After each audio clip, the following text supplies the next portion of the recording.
Hello students, पिछले video में आपने क्रिया किसे कहते हैं और उसके कौन कौन से भेद होते हैं उसके बारे में जाना।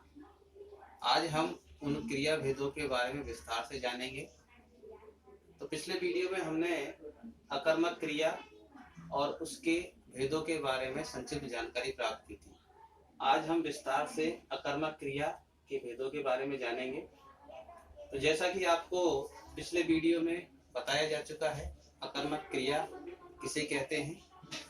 अकर्मक क्रिया जैसे नाम से स्पष्ट है, वाक्य में क्रिया के साथ में कर्म नहीं हो तो उसे हम अकर्मक क्रिया कहते हैं। अकर्मक क्रिया के दो भेद किए गए हैं, पूर्ण अकर्मक क्रिया और अपूर्ण अकर्मक क्रिया। जैसा कि मैंने पिछले वीडियो में कहा था कि यदि शब्द हमारे समझ में आ गया तो वह जो विषय वस्तु है आसानी से समझ में आ जाती है। जैसा कि यहाँ पर अकर्मक क्रिया के दो भेद किए गए, पूर्ण अकर्मक क्रिया यानी पूरी तरह से जो अकर्मक क्रिया है, और अपूर्ण यानी अधूरे तरीके से। तो आइए जानते हैं पूर्ण अकर्मक क्रिया क्या है। ध्यान से परिभाषा पे गौर कीजिए।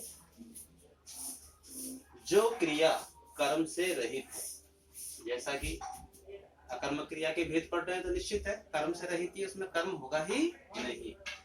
तो जो क्रिया कर्म से रहित है और अपने आप में पूर्ण है। पूर्ण का मतलब ये होता है कि अपना अर्थ स्वयं प्रकट कर सकती है, उसे किसी अन्य शब्द की आवश्यकता नहीं है। तो जो क्रिया कर्म से रहित है और अपने आप में पूर्ण है, अर्थात जिन क्रियाओं को अर्थ की अभिव्यक्ति के लिए किसी कर्म या पूरक की आवश्यकता नहीं होती है, उन्हें पूर्ण अकर्मक क्रियाएं कहते हैं। यानी वाक्य में यदि कर्ता है और क्रिया है और हमारे समझ में आ रहा है कि क्या हो रहा है, स्पष्ट हो रहा है अच्छी तरह से, तो वो जो क्रिया है वो पूर्ण अकर्मक क्रिया कहलाएगी। इसे हम इस तरह भी समझ सकते हैं कि जैसे जब हम कहीं किसी कार्य के लिए जाते हैं तो कई बार हमें अकेले जाने में संकोच होता है, तो हम किसी को साथ में लेके जाते हैं। यहाँ इस क्रिया को किसी की आवश्यकता नहीं है। यह क्रिया अपने आप में अपना अर्थ प्रकट करने के लिए सक्षम है, इसे किसी कर्म या पूरक की आवश्यकता नहीं है, इसलिए यह पूर्ण अकर्मक क्रिया है।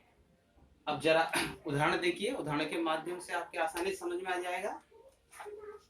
जैसे बालक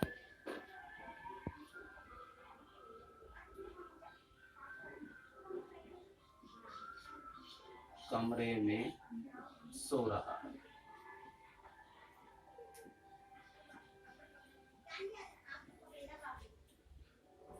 तो बालक यहाँ पर कर्ता है, सोना यहाँ पर क्रिया है। अब हम यहाँ जो ये कमरे में जो अधिकरण कारक है, अगर हम ये हटा देते हैं तो भी क्रिया अपना अर्थ स्पष्ट कर रही है। हमें पता लग रहा है कि क्या कार्य हो रहा है, बालक सो रहा है। अगर हम यहाँ इसे हटा देते हैं तो भी क्रिया अपना अर्थ प्रकट कर रही है। यदि पूछा जाए कि भाई क्या कार्य हो रहा है, तो सोने का कार्य हो रहा है। तो इसलिए ये जो सोना जो क्रिया है पूर्ण अकर्मक क्रिया कहलाएगी।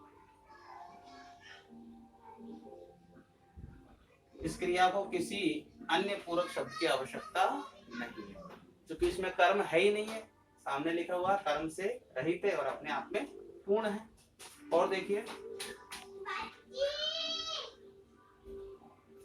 मोहन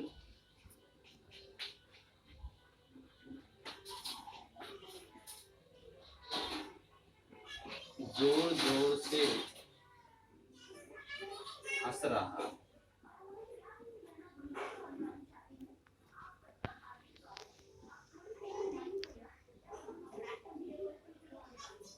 यहाँ गौर कीजिए, हंसना क्रिया है, मोहन करता है, जोर जोर से क्रिया विशेषण है।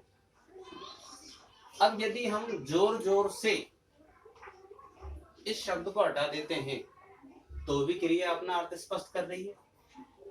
मोहन क्या कर रहा है? हंस रहा है, हंसने की क्रिया हो रही है, यानी कि इस क्रिया को इस शब्द की आवश्यकता नहीं है और इसमें कर्म तो है ही नहीं, इसलिए क्या हो गई? पूर्ण अकर्मक क्रिया। और देखिए,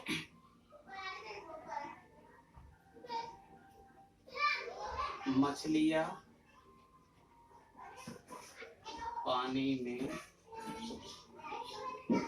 तैर रही।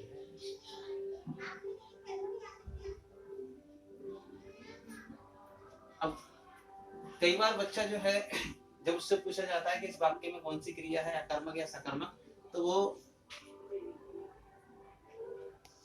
परेशानी, उसे ऐसा लगता है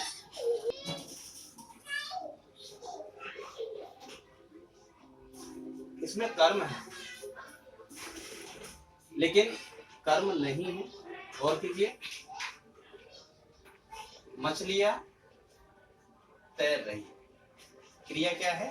तैरना। कौन? मछलियां। मछलियां करता हो गई, कहाँ तैर रही है? पानी में। ये कौन सा कारक है? ये है अधिकरण कारक। बच्चे इसको क्या है? कर्म समझ लेते हैं, जबकि कर्म कारक का पहचान चिन्ह तो को होता है।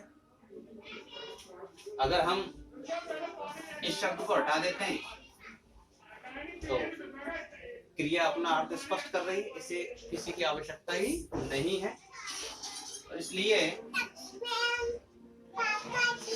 चालू। तो उदाहरण देखिए, मछलियां पानी में तैर रही है, तो यहाँ तैरने का कार्य हो रहा है। मछलियां करता है, तैरना क्रिया है, पानी में अधिकरण कारक है, यहाँ भी कर्म नहीं है। अगर हम इसको हटा भी देते हैं, तो भी क्रिया अपना अर्थ आसानी से स्पष्ट कर रही है। और देखिए,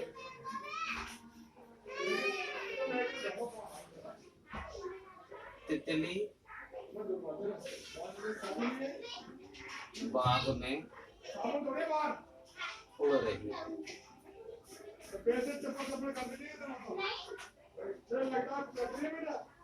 उड़ना क्रिया है,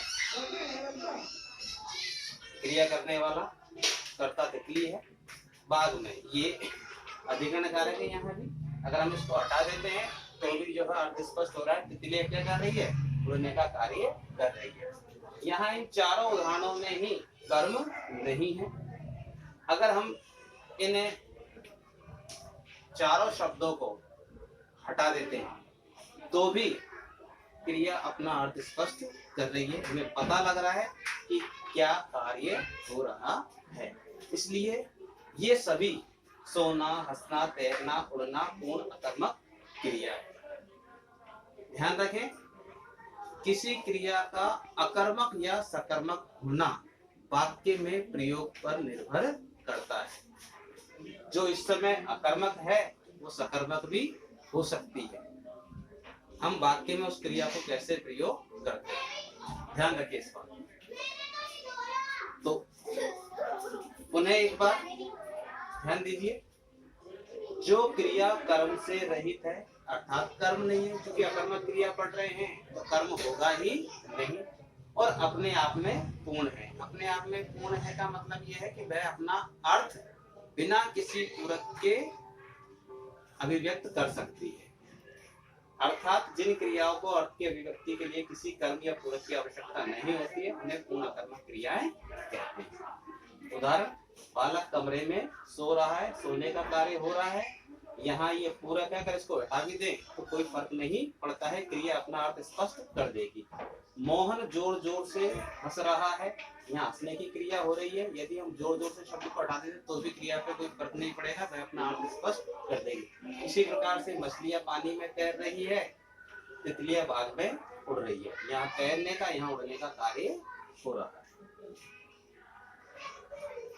अगर आपको ये पूर्ण अकर्मक क्रिया याद हो जाती है, समझ में आ जाती है, तो अपूर्ण अकर्मक क्रिया बड़ा आसान है। क्यों? पूर्ण का विपरीत क्या होगा? अपूर्ण। जो यहाँ हो रहा है वो अपूर्ण अकर्मक क्रिया में नहीं होगा।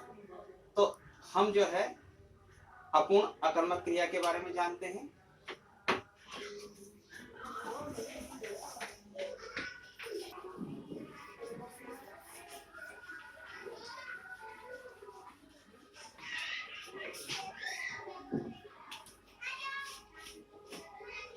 अपूर्ण अकर्मक क्रिया।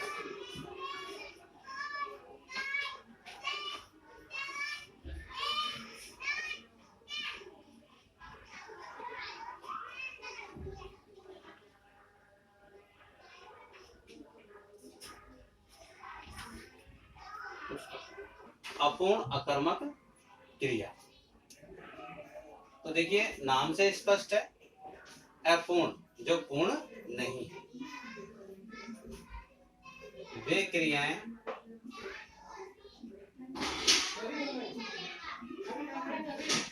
जो अपने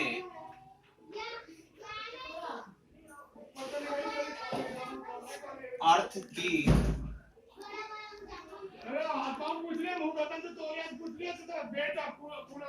अभिव्यक्ति के